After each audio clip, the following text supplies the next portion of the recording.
Rikers Island horror stories, the system's darkest secret. The screaming wouldn't stop. It echoed down the narrow hallway of Rikers Island's oldest unit, bouncing off rusted bars and peeling concrete, until it felt like the whole place was shaking. Inmates were kicking their doors, shouting for help, banging whatever they could find. And at the center of it all was Cell 5C, the cell everyone whispered about, the cell nobody wanted. Inside that cell, something was happening, something so terrifying that even the officers refused to step closer. The cameras had gone dark. The lights inside the cell flickered like a dying flashlight. And from behind that metal door came a single low voice whispering the same words over and over again. They left him in here, they left him in here, they left him in here. Then suddenly, bang. A body slammed against the door so hard the whole tier shook. The officers froze. One of them slowly reached for his radio. Another grabbed the keys, but his hands were trembling so badly they rattled against the metal. Everyone knew what Cell 5C was known for.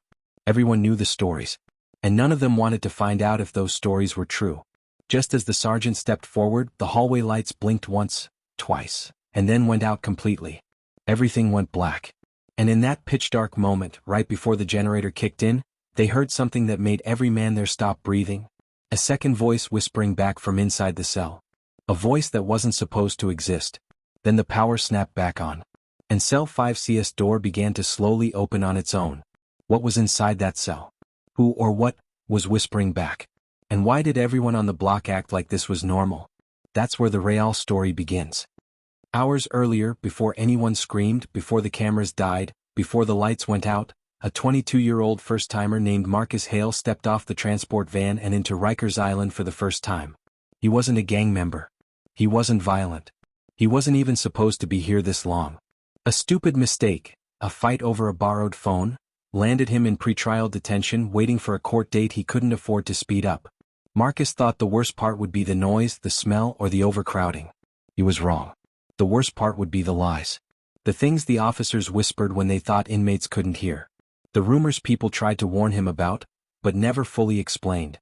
From the second Marcus entered the intake area, he felt eyes on him.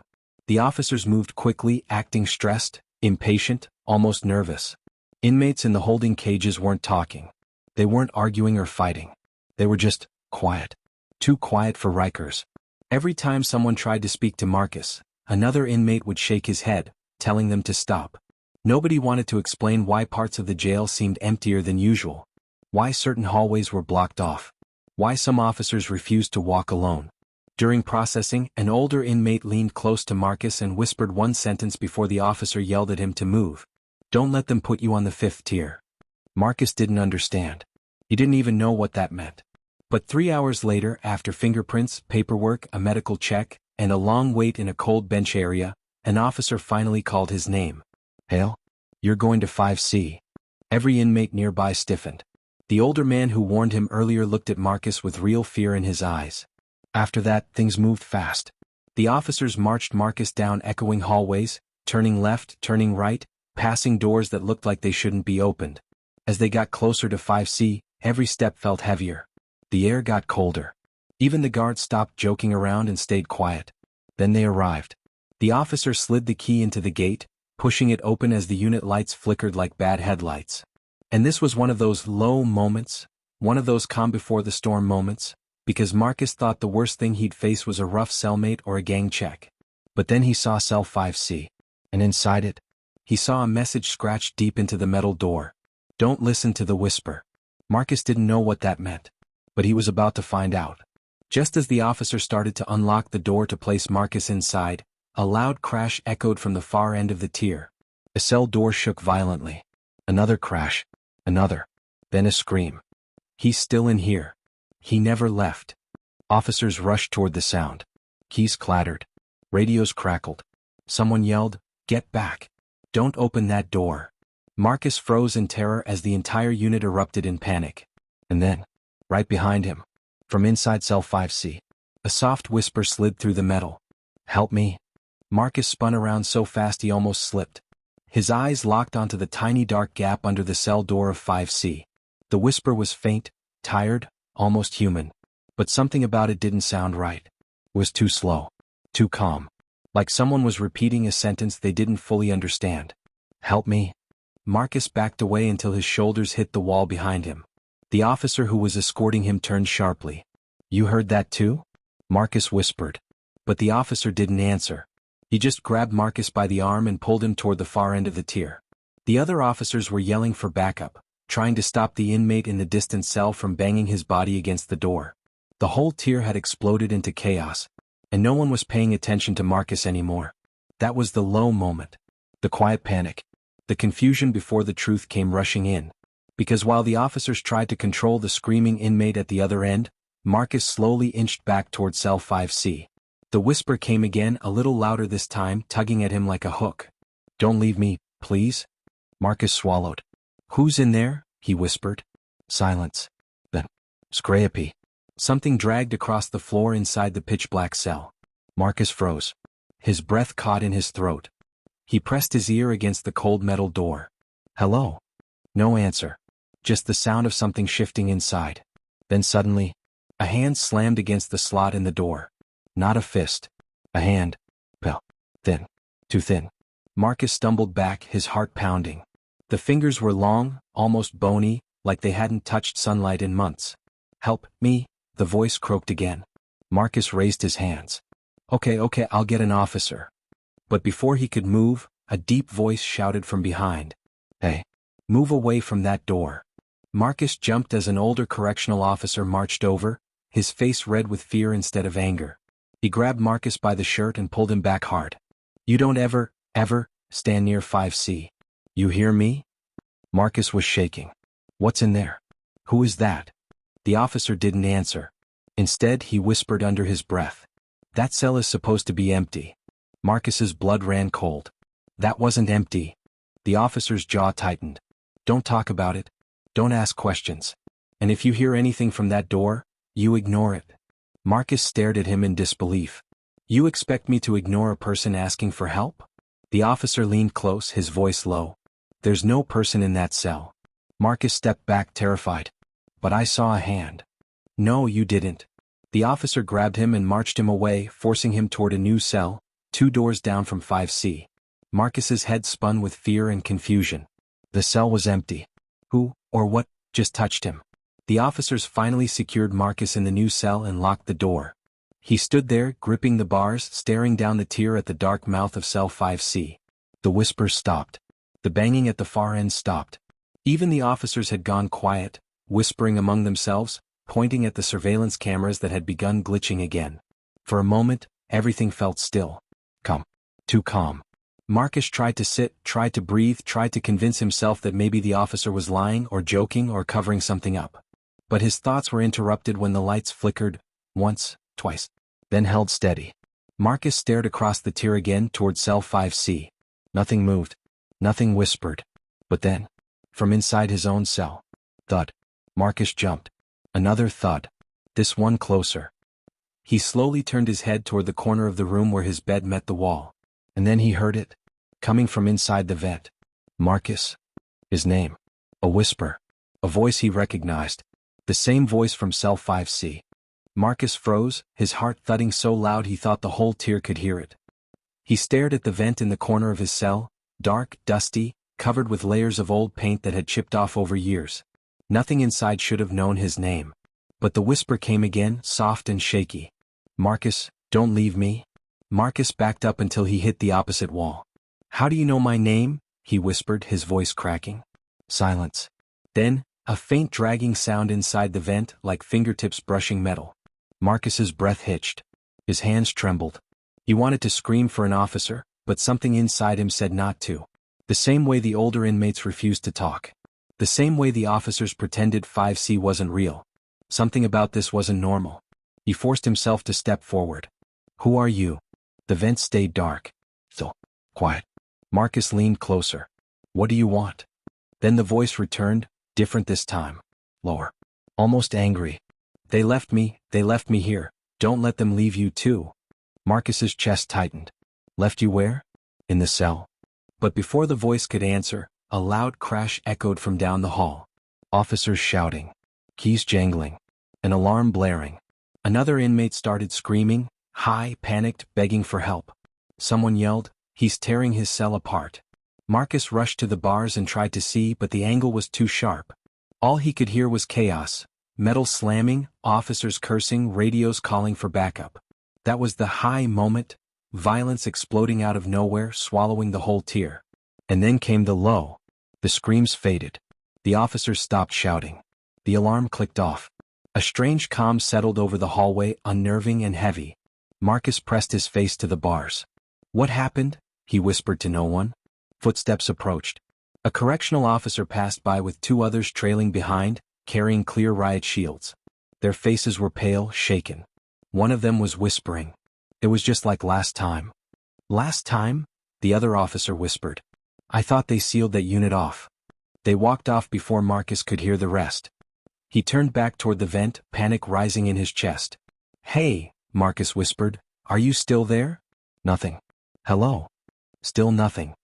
He exhaled shakily and finally sat on the hard mattress. "This place is messing with my head," he muttered. Minutes passed. Maybe 10. Maybe 20. He wasn't sure. Rikers had a way of bending time, making every second feel stretched out. Then, from across the tier, clang. A cell door slammed open by itself. Marcus jumped up. The officers hadn't returned. Nobody had touched anything. Another clang. Echoed. Then another. Doors started shaking on their own, one after another, like invisible hands were pushing them. Marcus backed away from his bars, terrified. "Hey, officer," he shouted. Before anyone could respond, the lights flickered again. Once, twice, and then Marcus saw it. Something moving inside cell 5C. A shadow. Tall, slow. Standing exactly where that whispering voice had been minutes earlier. He blinked, trying to focus. The shadow stepped closer to the bars of 5C. Then, it lifted a hand and pressed it against the door slot, just like before. Only this time the hand wasn't pale. It was completely black. Not like skin but like a burned silhouette. Marcus gasped. Then the shadow whispered, "You're next." Marcus stumbled backward so fast he hit the wall behind him. His knees almost gave out. That shadow, that hand, it wasn't human. It didn't move like a person. It didn't feel like one either. And when it whispered, the sound didn't echo through the hallway the way normal voices did. It slid into the air like smoke, sinking straight into Marcus's chest. "You're next." Marcus gripped the edge of his bunk, his heart thumping so hard it hurt. He forced his eyes to blink, to clear, to focus again. But the shadow in cell 5C didn't disappear. It stayed there, watching him. Still, silent, unmoving. Then, crack. A loud pop echoed above him. The lights flickered violently, buzzing like angry insects. Marcus glanced up, panicked. The bulbs were shaking inside their casings. Another crack. Then darkness swallowed the entire tier. Pitch black. Silent. Except, click, click, click. Slow footsteps echoing from the direction of cell 5C. "Officer." Marcus whispered into the dark. No answer. The footsteps grew louder. Closer. The entire tier felt alive now, like something was breathing in the walls. Metal creaked. Cells rattled. The air felt colder with each passing second. Marcus pressed himself into the corner of his cell, trying to control his breathing, but every breath came out shaky. Then the footsteps stopped. Right outside his door. Marcus held his breath. He couldn't see anything, not even the outline of the bars. But he felt something on the other side. A heavy presence. A weight pressing into the darkness. Then, the vent behind Marcus rattled softly. He spun around. A whisper slipped out. "Run." Marcus froze. "Run where?" he whispered. No reply. Just the faint sound of nails dragging across the metal vent. Slowly. Carefully. Like something, or someone, was crawling inside the walls. Then the lights snapped back on. Blinding. Loud. Buzzing. Marcus shielded his eyes, blinking hard. Cell 5C was empty. The shadow was gone. The hallway was calm. Everything looked normal, too normal, like nothing had happened. But Marcus wasn't alone. Because right in front of his cell door, pressed against the bars at foot level, was a single dark handprint. Burned into the metal. Marcus's chest tightened. He reached out with shaking fingers and touched the handprint. The metal was warm. Fresh. He jerked back just as an officer came running down the hallway. "You," the officer barked. "Did you see anyone come through here?" Marcus pointed at the handprint. Something was right there. It whispered to me through the vent. "It knows my name." The officer's face went pale. He stepped closer, staring at the mark with wide eyes. No No, no, no, this can't be happening again. Again? Marcus whispered. What do you mean again? Before the officer could answer, a loud scream exploded down the tier. Not just any scream. A scream full of pain, fear, terror. The kind of scream you only hear when someone thinks they're about to die. An inmate's voice yelled. He's in my cell. Get him out. Get him out now. The officers sprinted toward the sound. Marcus clutched the bars of his cell, his voice barely a whisper. Please, not again. He watched as the officers reached the screaming inmate's door. They fumbled with keys, shouting commands, trying to calm him down. Then suddenly, the cell door slammed shut on its own. Hard. So hard the entire tier shook. And from inside, the screams instantly stopped. Dead silent. One of the officers dropped his keys. Another stepped back and whispered, It's choosing? Marcus felt his stomach twist. Choosing what? He whispered. The officers didn't answer. But Marcus already knew. It wasn't choosing a place. It was choosing a person. Marcus gripped the bars so tight his knuckles turned white. The officers stood frozen outside the sealed cell, staring at the door like it had teeth. Something inside that room wasn't human. Marcus could feel it, like a cold wind that didn't move the air but still touched your bones. One officer finally forced himself forward and pressed his ear against the door. Silence. Then tap, tap, tap. A slow, steady tapping from inside the cell. The officer jerked back. Nope. I'm not opening that. I'm not doing this again. Marcus swallowed hard. Again. That word again. What happened before? He whispered to himself. The oldest officer, gray hair, shaking hands, stepped forward with the master key. His voice cracked. We have to open it. Regulation requires it. No, it doesn't, the younger officer snapped. Nobody is going in there. But the old officer didn't listen. His hand trembled as the key slid into the lock. Marcus couldn't look away. Every sound felt louder. Every second felt longer. The officer turned the key. Click. The deadbolt unlocked. The cell door creaked open just an inch. And a cold wave of air rushed out, hitting the hallway like someone had opened a freezer. The officers all stepped back. Marcus stopped breathing completely. The door slowly opened wider on its own. By inch, until the inside of the cell was visible. The inmate was gone. The mattress was torn. The walls were scratched. And written across the floor in long, shaky letters was a message. He said my name too. One officer dropped to his knees, whispering, Not again, not again. Marcus's pulse slammed in his ears. It knew his name. It whispered to him. That meant he was next. The officers sealed the cell back up, ordering everyone on the tier to stay silent and stay on their bunks. They hurried down the hallway, radios crackling in panicked whispers. Marcus stepped away from the bars, trying to breathe, trying to think. But then, the vent behind him spoke again. Marcus, come back. He backed up slowly, shaking his head. No, no, leave me alone. The voice shifted. No longer scared. No longer pleading. This time it sounded hungry. You can't hide, they can't stop me, you're mine. Marcus stumbled to the center of his cell. He covered his ears, but the whisper crawled under his hands and into his mind. Stop. Marcus yelled. The whisper quieted. For a moment. Then, bang. His cell door shook. Once, twice, 3 times. Something was hitting it from the outside. Marcus rushed forward and looked through the bars. The hallway was empty. Nothing there. But the banging didn't stop. Bang, bang, bang. Now harder. Faster. Like something was trying to break in. Marcus backed up again. Officer. Somebody. No answer. The lights flickered. A low rumble echoed through the building, deep and angry, like metal grinding against metal. Marcus looked at the handprint on his bars. It was glowing faintly. A dark, smoky heat rising from it. That's impossible, Marcus whispered. Then, all at once, every door on the tier slammed open. Boom, boom, boom. Door after door. Until Marcus's door began to slowly slide open. By itself. No keys. No officers. No electricity outage. Just that same cold presence pushing it. And from the hallway, footsteps. Slow. Heavy. Walking straight toward him. The footsteps grew louder, echoing through the tier in slow, heavy beats. Marcus pressed himself against the back wall of his cell, his hands shaking so badly he couldn't even form a full fist. The door was now halfway open, creaking softly, like something was gently pushing it with the back of its hand. Officer. Marcus shouted. Someone's in here. Hello? No answer. Not a single voice. The whole tier was silent.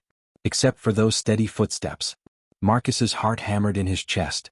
Every instinct told him to run, but there was nowhere to go. Nowhere to hide. Nothing to defend himself with. The footsteps stopped right outside his door.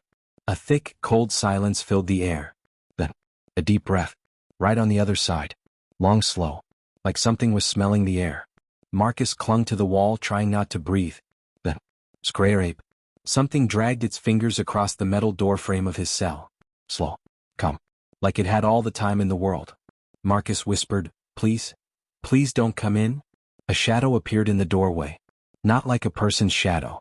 This one moved on its own, stretching across the floor, reaching toward him. Marcus swallowed hard. No, no, please. The shadow slid closer. Then, from somewhere far down the hallway, a loud shout broke the silence. Stop right there. Marcus snapped his head toward the sound. An officer, one he hadn't seen before, was standing at the end of the tier with a bright flashlight pointed forward. His face looked brave, but his hands were trembling. You.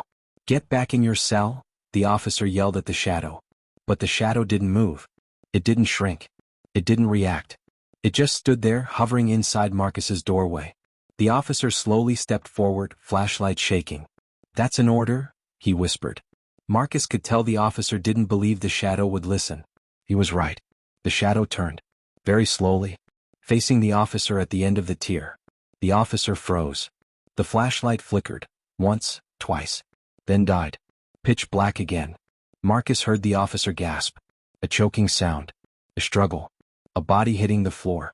Then silence. Deep, heavy silence. Marcus covered his mouth, trying not to scream. His whole body trembled. Slowly. The shadow turned back to him. Marcus felt the air grow colder. His breath turned white. The shadow stepped forward. But then, from the vent behind him, Marcus, don't move. It was the scared version of the voice again. The one that whispered for help. He can't see you if you don't move. Marcus froze completely. The shadow stopped in the middle of his cell. No breathing. No sound. Just stillness.